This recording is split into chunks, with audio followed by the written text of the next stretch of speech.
introduced dimensioning yesterday, and what I hope to do is get through 16 and 17 today. 16 was the introduction, and then it went through the dim style dialog box and families. Now it didn't cover the children portion. I plan on going over that tomorrow because the children that we're going to need have to deal with those circles again. Yeah, that's a nice analogy, right? It actually works, you know, when you kind of deal with it. It's actually a pretty good analogy.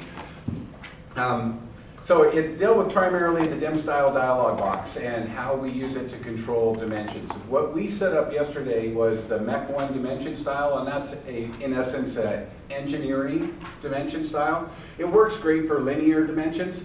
You're going to find out when we start getting into circles, it doesn't work real good with the dim diameter, dim radius commands, and we're going to tomorrow go into those, and I'll show you how to adjust that dim style for those commands, and that's what we call the children of a family. So we'll save that for tomorrow, because that's really in chapter 18. Can I ask you a question? Yes? I completely don't understand why you would use dim compared to dim linear. They seem to do the same things even when you use angles. Why do we have two of them? I mean, I don't. They're trying to get everything in one button. Okay. We'll address that here in just a couple minutes, because let's just stick with 16 for a minute, and I'll come back to that, Lisa. So in 16, they went into dim style and they went through each of the categories and what they control and where these options are. Yesterday, I tried to make a big production, you might say, to relate a variable to a function.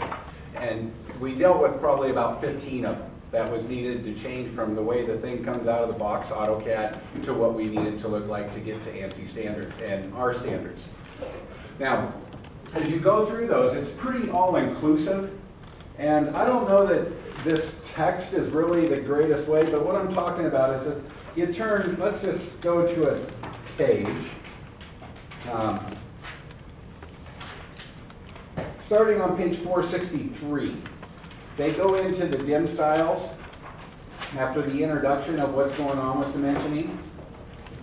And they go into each tab. So it's starting on the next page, page 465, they go into the lines tab, and the author gives you, hey, this is the area you're going to come in and mess with all your dimension lines. Here's the area with your extension lines, and how you should go into those areas.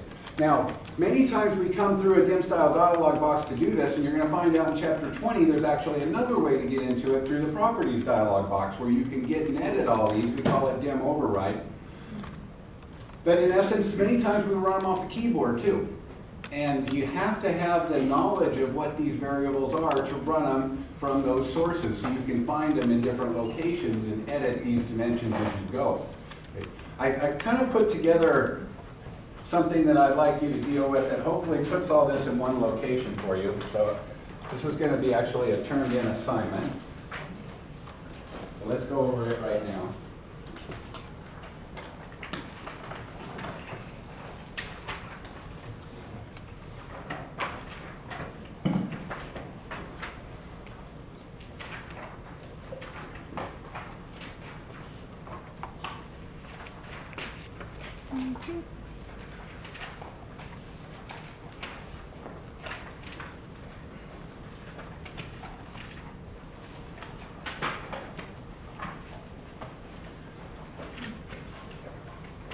Okay, so in essence what I did here is I did a screen down of all of these dialog boxes and I put them in one place for you.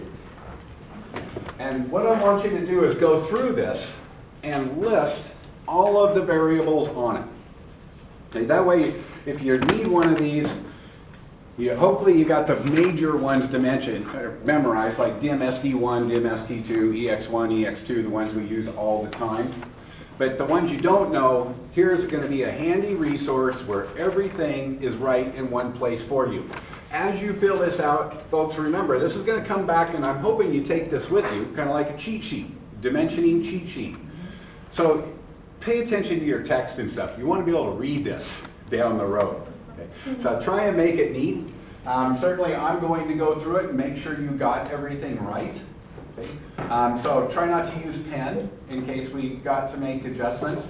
If you got a colored pencil or you want another copy of this, maybe what I'll do is I'll throw it on Google Classroom. I've got it in a Word file. Okay. So you might be able to drop it down and then use a colored pen or something, because those certainly come out better. Now, what you should do here, what I want you to do is go through and list all the variables. So I'm going to give you an example of what I've got. Now, most of these can be found in your text or in AutoCAD itself. Additionally, you have another resource on what these do. That's the AutoCAD help. I'm going to show you where that's in a minute. So, in essence, just come through, write out pretty neatly, point to what the variable is. Like right here is dim ano. That's one of the variables. You'll see it again in the fit tab. Dim override. Okay, that's up there. That's now put in here. Please put in your keystrokes. Okay. So what you do, because a lot of these have aliases. Okay.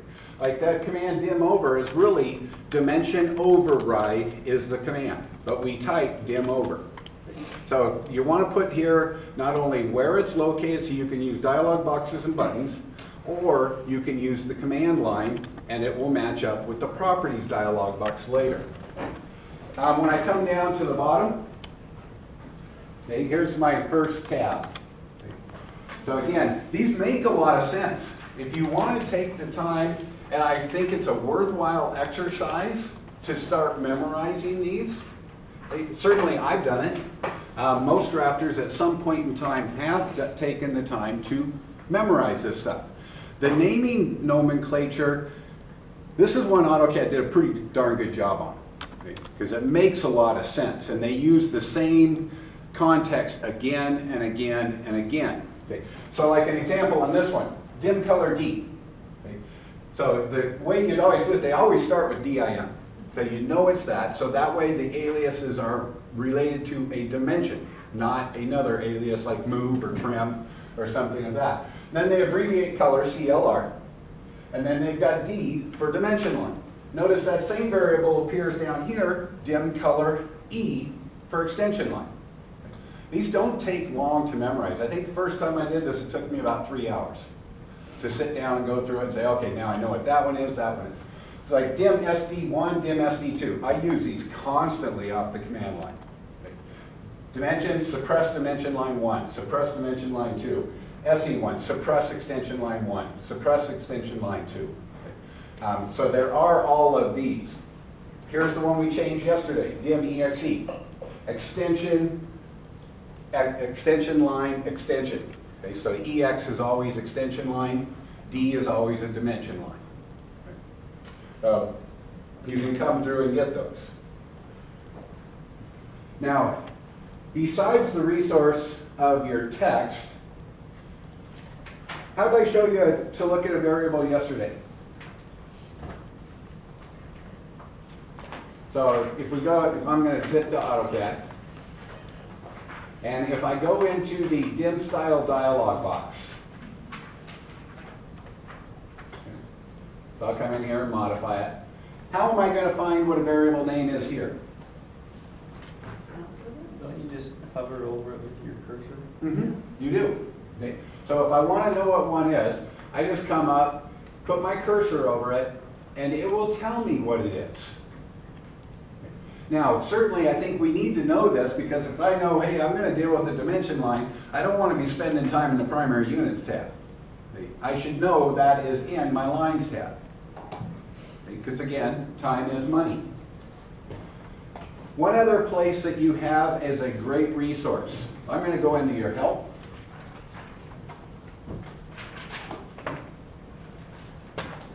When you go into help, you have a quick reference over here on the right. So you've got one, there's your commands. Every single command in AutoCAD is listed here in alphabetical order. Okay, real quick to get into. Notice right down in here, there's a system variables. Every single one of your dimension variables are listed right here, and it's alphabetical, so they're all going to be, since they start with DIM, under D. So if I want to know all my variables and what they do, I can just click into System Variables, jump to D, and then just start going down to DI, and here they start. Okay, let's see. Looks like DIMADEP. Dimension, angle, decimal points. We messed with that one yesterday, right? Okay. angular decimal places. We set it to 0. Starts there, and every single one is on here.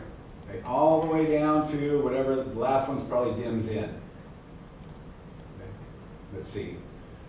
Dims in, right there. Yep, dims in is the last one.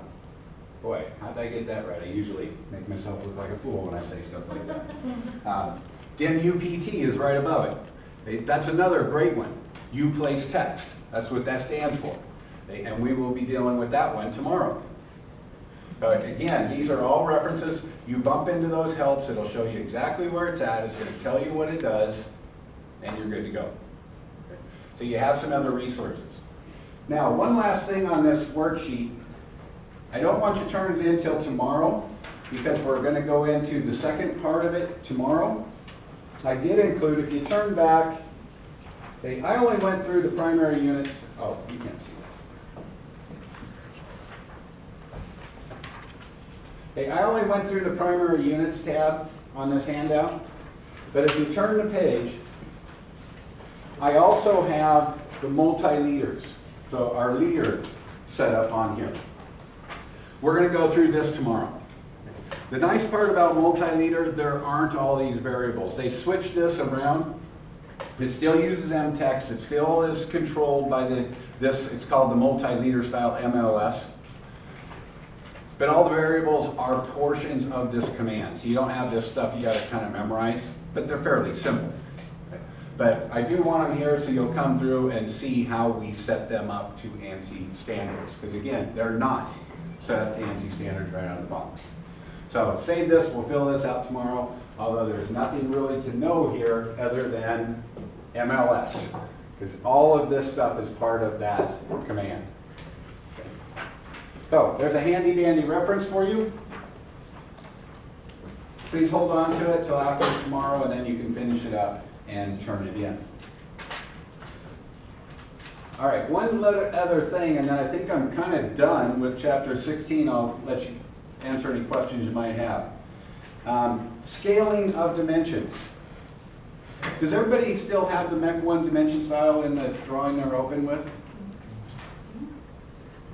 Okay. If you don't, make sure you do. I think I asked you to open a template yesterday, and then we resaved it at the end. So you should have, let me just kind of show you. So you got a Mech 1 dimension style on your annotate ribbon right up here.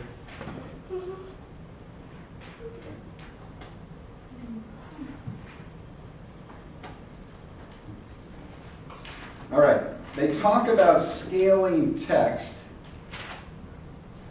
starting on page 460. Scaling dimensions manually. We're not going to hit this right now. We're going to come back to it next semester. This is for only when you plot out of model space. Okay, where do we plot from? Paper space, right? Our viewport does the scaling. So we'll come back to that because you do need that skill, but we're going to hit it in discipline-dependent gravity. Annotative dimensions are right below that. Just to show you that these things are annotative. If you would, make sure that your annotation scale at the bottom is set to 1 to 1. Okay, right down here. Now, let's go ahead and place a linear dimension. So if you would, just click dim linear and put a dimension out there.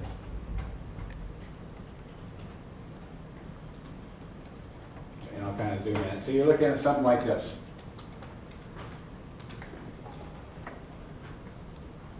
So we went through it yesterday. We told it, hey, I need a 16th here, I need an 8th here, I need an arrowhead that's an 8th, I need a 16th on both sides. My text needs to be a technical Gothic, 1/8 inch high. Our text style actually controls that. And then we set all this thing up. Now, what happens if I do a drawing at 1 to 2? Or something of that nature? Because this is a non-geometric item. Remember, we never scale geometry, but non-geometric items we have to apply a DSF to. This will automatically be done through the annotation scale if we have dim anno set in our dim style, which we did do. So what you can do at this point is if you go down, and it doesn't matter what scale, so we're not gonna take time to make one, but go change, I'm gonna use 6 inches to a foot. Change your annotation scale, okay, to whatever you want. I'm gonna go 6 inches to a foot because that's the same as 1 to 2. Okay? Now, I'm gonna place another dimension. Okay? So I'm gonna then place a dimension and put it in. Oh, mine not annotated? Mine never changed. Oops. Did it? No, it didn't. Hold on a sec, I gotta check something. Your folks should have changed. I'm using an old template. Let me check this real quick. Next one, not dimension, not annotated. Let me fix that.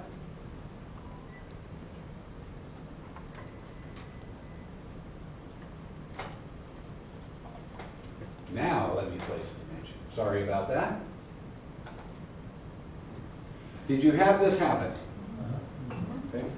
Where now my arrowhead's twice as big, my text is twice as big, I now am past a quarter, I've now got an eighth down here. This is a pretty nice deal. When you set that annotative, it now said, okay, you're 6 inches to a foot, your DSF's 2. It went through that entire dim style dialog box and times every variable by my DSF, and it did it for me. Now, notice the first one didn't change. Okay. You want to watch for this, folks. Okay. If you're sitting there that's got a scale drawing and you dimension it, and then all of a sudden at the end you go, oh, great, I forgot, this is 1 to 5. You might as well just delete all the dimensions because you have to go back and set them individually. You cannot use match properties. Oh. Okay. Now, the match property doesn't go with annotative stuff. Okay. You can get it somewhat to work, but if I've got a sideways dimension and I match properties with a linear dimension, it switches it to that orientation. It does everything. And that's why I say it, and I've been there, I've done this. In essence, you are better off just deleting everything and starting over. Okay. Most of us make this mistake once, maybe twice, and then we start paying attention. Okay. Wait till we go in architectural and you've got to edit an entire drawing of dimensions. You're going to go, man, I don't want to do that again. Okay. And then you'll start paying attention to this. Some of those lessons are hard to learn, but those are the ones that stick. Yes? Do you use two different dimensions often in one drawing? Oh yeah, in model space? Oh, you bet. So Remember we you did do a drawing covering right at out the end and where you figure plotted it out. 2 scales on the same sheet? That requires changing my annotation scale to do both of them correctly. Oh yeah, I'll have upwards of 15 scales on a drawing. If it's complex enough. A building like this, go through those drawings, there's easily 15, 20 different scales incorporated into that drawing set. So yes, you do a lot of that. Now, the beauty of this, as long as you pay attention to it, you're good to go. And it works pretty seamlessly. And this isn't the end of the world if I do this and I got to redimension it. It's good practice, right? I know where they're all going now. I know how to edit them. So it's going to go much faster the second time. Now, if you do need to edit these, okay, this is really chapter 20, and I'm kind of getting ahead of myself, but I do want to point this out because we're going to start doing some drawings here tomorrow.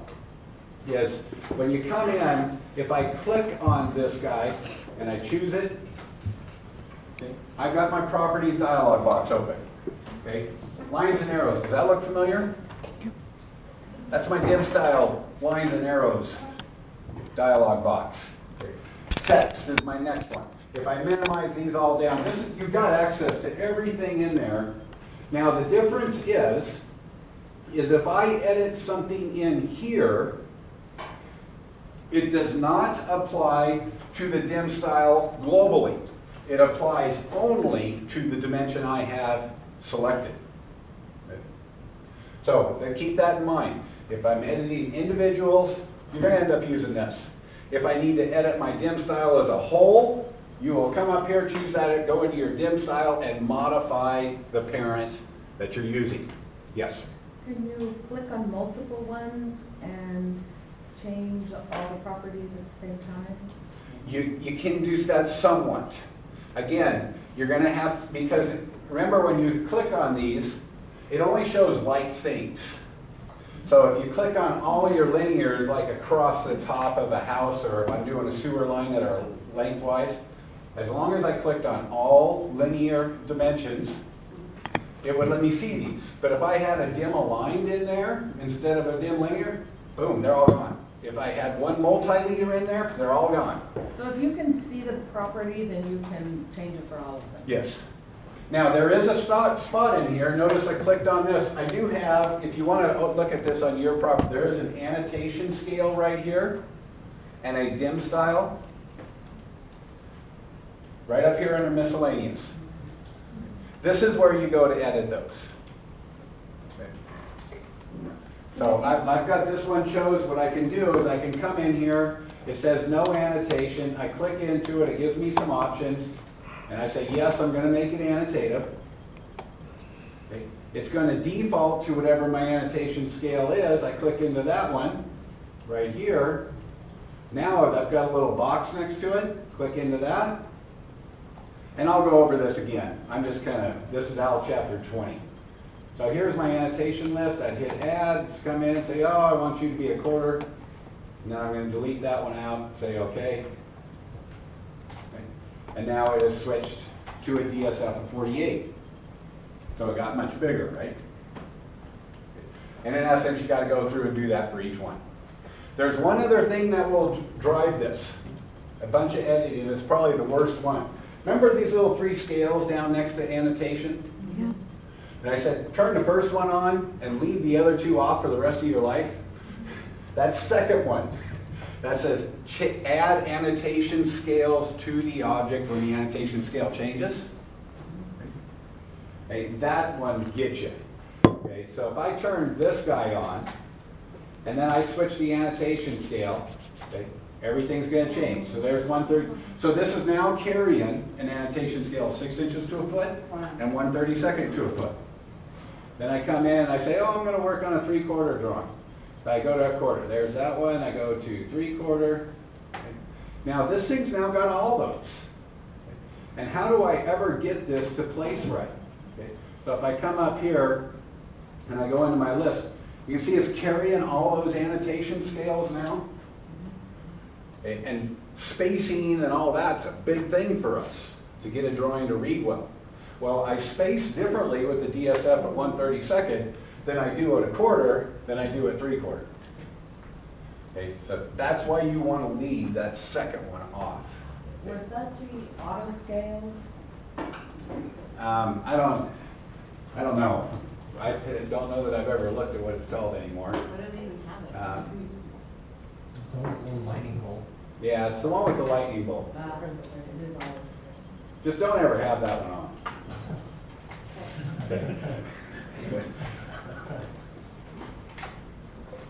Okay, now, I do want to do one other thing here real quick and make a point, and then I'm going to walk away from this.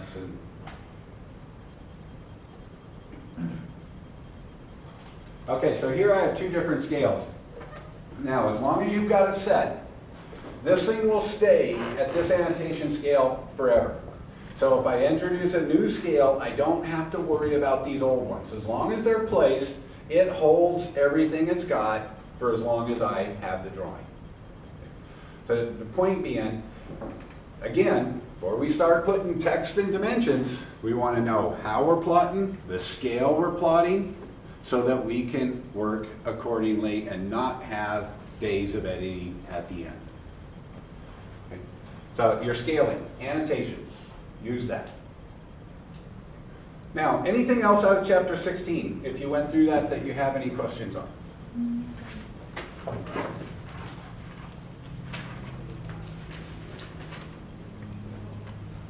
It pretty much goes through the dialog boxes.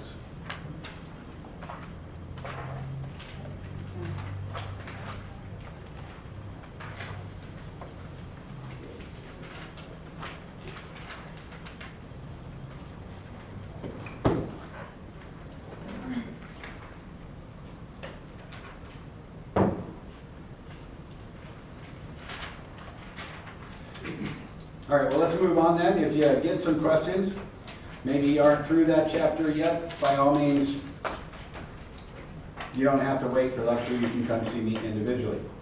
Chapter 17. I want to go through each of these and make sure we understand them.